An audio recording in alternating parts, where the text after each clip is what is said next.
وہ دن کے جس کا وعدہ ہے جو لوح قلم پہ لکھا ہے. تو وہ اتنا مجھے جا کے اندر اس نے مطلب آپ کہتے ہیں نا کوئی آپ کے سول کو شیک کیا when he was reciting it. تو پھر میں نے ان کی آٹوگراف لی, بڑی دنیا ان کی لے رہی تھی آٹوگراف وغیرہ. تو پھر اگلے دن ان کی سگنیچر کیمپین تھی, تو میری والدہ کے ساتھ تو روز کیونکہ گورنمنٹ میں تھیں وہ, تو ان کے آنر میں بہت سے فنکشنز ہو رہے تھے. تو انہوں نے میری والدہ کو پھر کہا کہ آپ نے اپنی بیٹی کو بھی لے کر آنا ہے اگلے دن سگنیچر کیمپین, اور یہ اسٹوڈنٹس کو بھی لے کر آئیں. تو اگلے دن ہم گئے, اور پھر اس کے بعد اس کے 2-4 دن کے بعد ہی واز ریٹرننگ ٹو سری نگر. تو انہوں نے میری والدہ کو کال کیا اور کہا کہ جی میں جا رہا ہوں, تو بڑا مجھے اچھا لگا آپ لوگوں سے مل کے, تو میں آپ کی بیٹی سے بھی بات کرنا چاہ رہا ہوں. تو وہ تھوڑا سا میری والدہ کو بھی, کیونکہ اتنی فارمل اور اتنے بڑے لیجنڈری لیڈرز, اور میں ایک اسٹوڈنٹ, اور ہمارے گھر کا ماحول بھی کوئی لبرل ٹائپ کا نہیں تھا, نارمل جو ٹریڈیشنل اور ماڈرن مسلم فیملی کا ہوتا ہے. تو she gave the phone to me, تو میں نے بھی ان کو دعائیں دیں اور everything, but he proposed. اور وہ میں گھبرا گئی, میں نے آئی پٹ دا فون آف. تو پھر ای میلز کرنے لگ گئے, کیونکہ میں ان کی سگنیچر کیمپین پہ گئی تھی, تو ای میل ایڈریس بھی میں نے کامنٹس جس طرح لوگ فینس چھوڑتے ہیں کہ کوئی ایونٹ ہوتا ہے, تو میں نے اپنا ای میل چھوڑ دیا تھا. تو پھر وہ رومانٹک پوئٹری بھیجتے رہتے تھے مجھے ہر وقت ای میلز پہ. تو پھر آہستہ آہستہ ڈیسٹنی تھی جو میں نے آپ کو پہلی بات کی ہے, اور میں ان کی بریوری سے تو اتنی میں اسپیل باؤنڈ تھی کہ ایسے بھی لوگ ہیں دنیا میں جنہوں نے بچپن سے ہی اتنا ٹارچر دیکھا, اور ایک بہت بڑے مشن پہ, ایک بہت بڑی تحریک. اب دیکھ لینا کہ نہ کوئی ویپن ہے, نہ کوئی ہوپ ہے, مطلب دنیاوی طور پہ دنیا کا 70 سال سے دیکھ لیں مسئلہ چل رہا ہے, مگر جو ایک پوری قوم کو لیڈ کرنا اور ٹارچرز برداشت کرنا, اور اپنے اتنا ان کا پختہ یقین ہے اللہ تعالیٰ کے اندر کہ وہ چیزیں مجھے حیران کر دیتی تھیں اور بہت انسپائر کیا. تو میں تو بہت لکی ہوں کہ آئی نو لو سٹوری تھوڑی سی لمبی ہے, مگر یہ لو سٹوری نہیں ہے صرف, یہ آئی تھنک کہ اللہ تعالیٰ نے ہر انسان کو جو اس دنیا میں بھیجا ہے, ایک تو پیار تو مسٹ ہے, مگر جو رسپیکٹ مجھے ملی مقبوضہ جموں کشمیر کے لوگوں کی طرف سے, جو ان کا پیار, جو ان کی امیدیں ہیں پاکستان کے ساتھ, تو آئی تھنک وہ اللہ تعالیٰ نے مجھے اس کے لیے ایک ناچیز کو اگر چنا ہے تو میرے کندھوں پہ بہت بھاری ذمہ داری ہے, کیونکہ وہاں ظلم ہو رہا ہے. روز رات کو سوتے وقت بھی مجھے احساس ہوتا ہے کہ آج میں نے کیا ان کے لیے آواز اٹھائی, کیونکہ اللہ نے مجھے ایک وسیلہ بنایا. میں وہاں بھی جاتی ہوں, میں یہاں بھی آتی ہوں. Being a wife, being a woman, تو ہم شاید اپنی زندگی کی بہت ساری چیزوں کو ٹالریٹ کر سکتے ہیں, لیکن مجھے لگتا ہے جب ہم ماں بنتے ہیں, جب ہمارے ساتھ کسی بچے کا ساتھ ہوتا ہے, تو شاید ہماری پرائورٹیز اور جو فیلنگز ہوتی ہیں وہ قدرے ڈیفرنٹ ہوتی ہیں. رضیہ سلطانہ ایک بہت پیاری بچی ہیں, ان کو اپنے فادر کی ایبسنس آف کورس فیل ہوتی ہوگی, تو اس بچی کو آپ کیسے بہلاتی ہیں, کیسے اس کا براٹ اپ کیسے کر رہی ہیں آپ؟ یہ بڑا ہی پینفل ہے, اور آپ کو بھی اس چیز کا ایکسپیرینس ہے. آپ کی اتنی خوبصورت بیٹی ہے, اور آئی تھنک جب چیلنج آتا ہے عورتوں کے اوپر, گھر کی عورتوں کے اوپر, کسی بھی قسم کا, چاہے وہ ہاؤس وائف ہیں یا ورکنگ لیڈی ہیں, تو گھر کی مائیں بہنیں بیٹیاں بہت چٹان کی طرح کھڑی ہو جاتی ہیں, اور وہ بالکل بھی گھبراتی نہیں ہیں. تو یہ ایک عورت میں اللہ تعالیٰ نے ایک یہ نیچر بھی ڈالا ہے ایک وارئر کا. تو میری والدہ کا اس میں بہت بڑا ہاتھ ہے ہمیں سپورٹ دینے کا, اور اسپیشلی رضیہ سلطانہ, وہ تو کہتی ہے میری یہ تیسری بیٹی ہے, تو انہوں نے اس کا سارا پرورش کی ہے. میں خود گھر میں سب سے چھوٹی ہوں, تو ان کی بہت مجھے سپورٹ رہی ہے ہر لحاظ سے, ایموشنلی, فزیکلی, مینٹلی, فائنینشلی. انہوں نے بہت ہمیں بوسٹ دیا, اور جو کانفیڈنس دیا ہے مجھے کہ بھی تم نے روتے دھوتے نہیں رہنا. تمہارے جو خاوند ہیں وہ ایک بہت بڑے ایک تحریک کو لیڈ کریں, اور یہ فخر کی بات ہے کہ انہوں نے کبھی گیو اپ نہیں کیا. اگر وہ جیل میں, ہندوستان کی جیلوں میں ہیں, تو وہ ایک بہت بڑے مقصد کی وجہ سے ہیں, کیونکہ ہندوستان ان کی آواز کو دبانا چاہتا ہے, تو تم نے ان کی آواز بننا ہے. تو اس میں انہوں نے بہت بڑا رول پلے کیا. اور میری بیٹی کا بھی ڈیفینیٹلی یاد آتے ہیں اس کے father. I last my father in 2002. تو ابھی تک مجھے ان کی کمی ہر روز محسوس ہوتی ہے. یہ کیسے رشتے ہیں ماں باپ کے جو کہ اتنے انمول ہیں, اور ایز یو گرو اولڈر تو آپ کو اور بھی ضرورت پڑتی ہے. تو بچی کی جو یہ کھیلنے کودنے کے دن ہیں وہ اپنی ایج سے زیادہ تھوڑی سیریس ہو جاتے ہیں ایسے بچے جن کو یہ کمی ہوتی ہے، جو ان کے برتھ ڈے پارٹیز ہو رہی ہیں، اوروں کے فادرز ہیں، اللہ سب کے والد والدہ کو خیر کرے، مگر وہ گھر آ کے پھر کہتی ہے میرے پاپا نہیں ہوتے، عید ہے، کوئی بھی مطلب کوئی برتھ ڈے پارٹی ہے یا کوئی ویڈنگ اینیورسری ہماری، تو وہ اس کو یہ فیل ہوتا رہتا ہے. But she is growing older, تو اب وہ زیادہ سوال پوچھتی ہے. But I try my best کہ اس کو نا اس کے سامنے میں بلکہ تیار رہوں، فریش رہوں، اور اس کو ذرا جالی باتیں اور خوش رکھنے کی کوشش کرتی ہوں.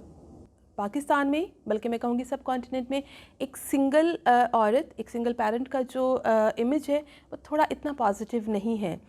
تو تنقید ہوتی ہے آپ پہ، اس تنقید کو کیسے لیتی ہیں؟ اپنی ذاتی زندگی پہ اس کو حاوی ہونے دیتی ہیں یا اس کو اگنور کر دیتی ہیں؟ دیکھیں، مائی فادر ڈائیڈ ان 2002 اور ہماری والدہ بہت ہی ٹاورنگ پرسنالٹی تھی شروع سے، مگر اتنی خوبصورت ان کی میرڈ لائف تھی. تو پاپا چلے گئے تو اس کے بعد ہمارے کافی پراپرٹی کے ایشوز بنے اور کورٹ کیسز لڑے، اور ہم سب اس وقت چھوٹے چھوٹے تھے. پھر ہمیں پڑھانا، پھر اس کے بعد کورٹس میں بھی جانا، پھر ان کا پولیٹیکل کریئر تھا، اور پھر اس کے بعد کیا نام ہے، شادیاں کرانا بچوں کی. تو ان میں یہ چیز میں نے دیکھی، اور انہی سے میں نے بلکہ یہ سیکھا ہے کہ کب تک بندہ روتا رہے. انہوں نے رو کے بھی دیکھا، اور پھر اس کے بعد جب وہ کھڑی ہوئی انہوں نے کہا میرے پہ ذمہ داری ہے، I am practically mother and father both.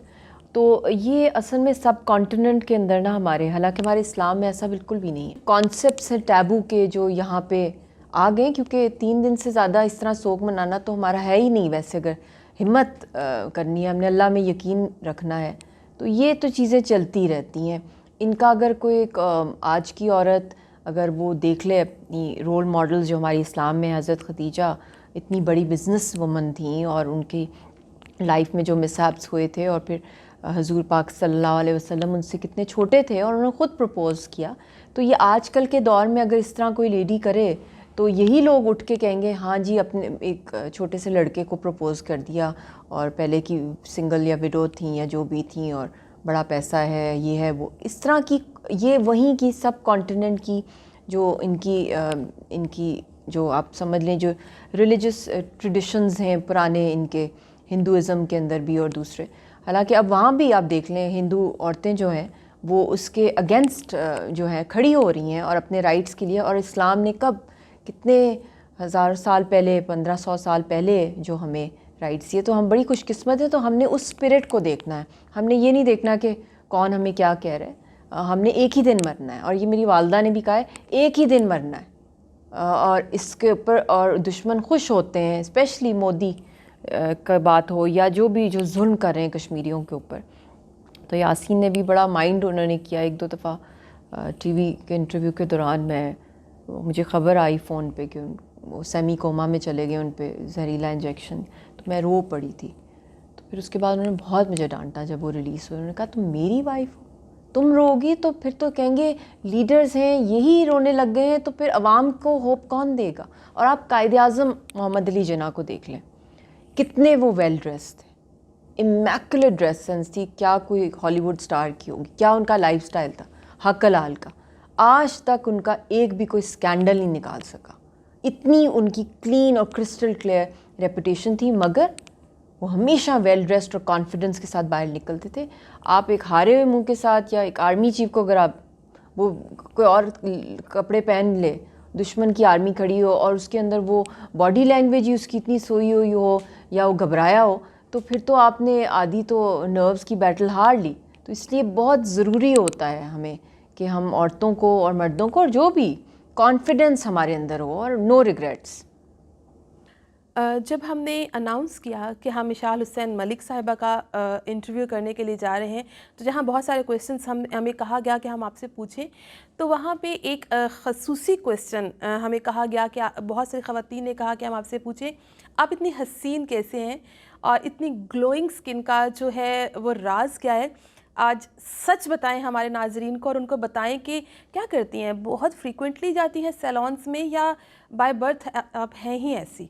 I don't know. Skin کا تو آئی تھنک مین چیز ہوتی ہے کہ آپ ایک تو آپ جو پیدا ہوئے ہوتے ہیں، تھینکس ٹو آر جینس، ہماری والدہ ماشاءاللہ ہم تو کچھ بھی نہیں ہیں ان کے سامنے، بٹ ان کی ایک شروع سے رہی ہے کہ نیچرل چیزیں چہرے پہ لگانا اور پانی پینا اور پازیٹیو تھنکنگ رکھنا، اور جو آپ کی نیچرل جو بیوٹی ہے وہ انہانس ہوتی ہے جب آپ کوئی نیچرل اپٹن ہے، کھلیاں ہیں، اس طرح کی چیزیں لگانا، اور ہیلدی ڈائٹ. مگر میری لائف کیونکہ اتنی سٹریس پر رہتی ہے کہ اب سے کوئی 2-3 سال پہلے، مطلب جب یاسین صاحب تہاڑ جیل میں گئے ہیں تو بہت ہی میرے اوپر ٹراما گزرا، تو اس سے کافی آپ کی فزیکل ہیلتھ بھی جو ہے وہ ڈیفینیٹلی اس پہ بھی امپیکٹ پڑتا ہے. مجھے کبھی پمپلز ہوتے ہی نہیں تھے، مگر جب سے ان کا اسٹریس لیول کہ آج کچھ بھی ان کے ساتھ ہو سکتا ہے، تو وہ ایک عورت کو اللہ تعالیٰ نے بڑا سینسٹیو بھی بنایا، جتنی بھی وہ اسٹرانگ ہے، تو وہ تھوڑا امپیکٹ کر جاتا ہے. پانی نہ پینا، اوور ایٹنگ کر لینا اسٹریس کے اندر،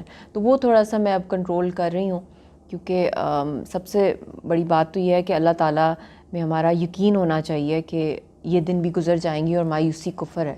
تو ایک فیتھ کو بندہ اسٹرانگ رکھے، اور آئی تھنک سب لڑکیوں کو، سب عورتوں کو اپنا بیسٹ فارم نکالنا چاہیے، چاہے وہ ٹریجڈی میں ہوں، چاہے وہ اسٹرگل میں ہوں، چاہے وہ خوشیوں میں ہوں. اپنی ہیلتھ کا صرف میک اپ نہیں ہے، کپڑے نہیں، اپنی فزیکل ہیلتھ جو ہے، وائٹامنز لیں، پانی پئیں، یہ بہت ضروری ہے، اور یہ آپ کا رائٹ ہے ٹو لک بیوٹیفل. یہ اللہ تعالیٰ نے اتنا خوبصورت بنایا ہم سب انسانوں کو، تو ہم نے اس کی حفاظت بھی کرنی ہے. آپ کے جو ڈریسز ہیں بہت خوبصورت ہوتے ہیں، آپ ان کو خود سے چوز کرتی ہیں یا کون سجیسٹ کرتا ہے آپ کی dressing and all that? Dresses تو بہت مجھے شوق ہے کپڑوں کا شروع سے، اور اچھی جیولری کا بھی شوق ہے، اور کیونکہ I told you I am an artist, مجھے کلرز، بیوٹی بہت پسند ہے، اور especially Kashmiri culture, Kashmiri dresses میں بہت شوق سے پہنتی ہوں. کشمیری جو کڑھائیاں ہیں، سونے اور چاندی کا جو تلہ ہے، جو فیرنز ہیں کشمیری، پھر ان کی جو شالز ہیں، اور جو کشمیری جیولری ہے، وہ میں بہت شوق سے پہنتی ہوں. بلکہ سری نگر میں سب سے زیادہ میں سمجھتی ہوں کہ جتنی بھی وہاں ویڈنگز وغیرہ ہوتی تھیں، تو تھوڑا ود ٹائم آپ کو پتہ ہے لوگ دوسرے بھی گھگھرے، لہنگے، غرارے پہنتے ہیں، تو میرے لیے وہ بہت نئی بات تھی وہاں پہ فیرنز. تو ان سے زیادہ میں پہنتی تھی فیرنز وہاں پہ، کیونکہ وہ زیادہ ہوتے تھے کہ پاکستانی شلوار قمیض، اور مجھے زیادہ ہوتا تھا کہ میں ان کے، تو وہ آئی لو ویئرنگ دوز. عورت.tv کے پینل سے آج کی عورت کو، آج کے دیکھنے والے لوگوں کو کوئی پیغام دینا چاہیں گی، کوئی میسج جو آپ کنوے کرنا چاہیں؟ عورت.tv کو میں بہت تھینکفل ہوں، آپ کو، آپ کی پوری ٹیم کو، ڈاکٹر نازیہ، اور you are a dear friend of my sister as well. تو مجھے بڑی خوشی ہوئی کہ آپ جیسی اتنی امپاورڈ ویمن جو ہیں، اور دوسری امپاورڈ ویمن کو بھی انکریج کرتی ہیں. بندہ ایک دوسرے سے انسپائر ہوتا ہے، اور یہ مجھے آپ کی جو اس ٹاک شو کی جو پازیٹیوٹی لگی ہے ٹو سیلیبریٹ وومن ہوڈ، تو ویری امپورٹنٹ کہ ہم ایک دوسرے کے ساتھ انجوائے بھی کریں، چیلنجز میں بھی ہم لوگ ہنس کے ان کو گزاریں، اور بہادری اور دلیری کے ساتھ. اور every woman, every girl has her own story to celebrate. Thank you so very much ma'am, ہمارے تمام کویسچنس کو اتنا ڈیٹیل سے آنسر کرنے کے لیے اور ہمیں وقت دینے کے لیے آپ کا بہت شکریہ. آج کا پروگرام میں اس نوٹ پہ ختم کرنا چاہوں گی کہ عورت اگر چاہے تو اسے کوئی ہرا نہیں سکتا، کوئی تھکا نہیں سکتا. کچھ راستے کٹھن ضرور ہیں، لیکن جیسے ہمیں مشال صاحبہ نے کہا کہ کچھ لو سٹوریز تھوڑی لمبی ہوتی ہیں، تھوڑی لینتھی ہوتی ہیں، لیکن ہمیں امید ہے کہ اس کا اینڈ خوشگوار ہوگا. بہت شکریہ. Thank you.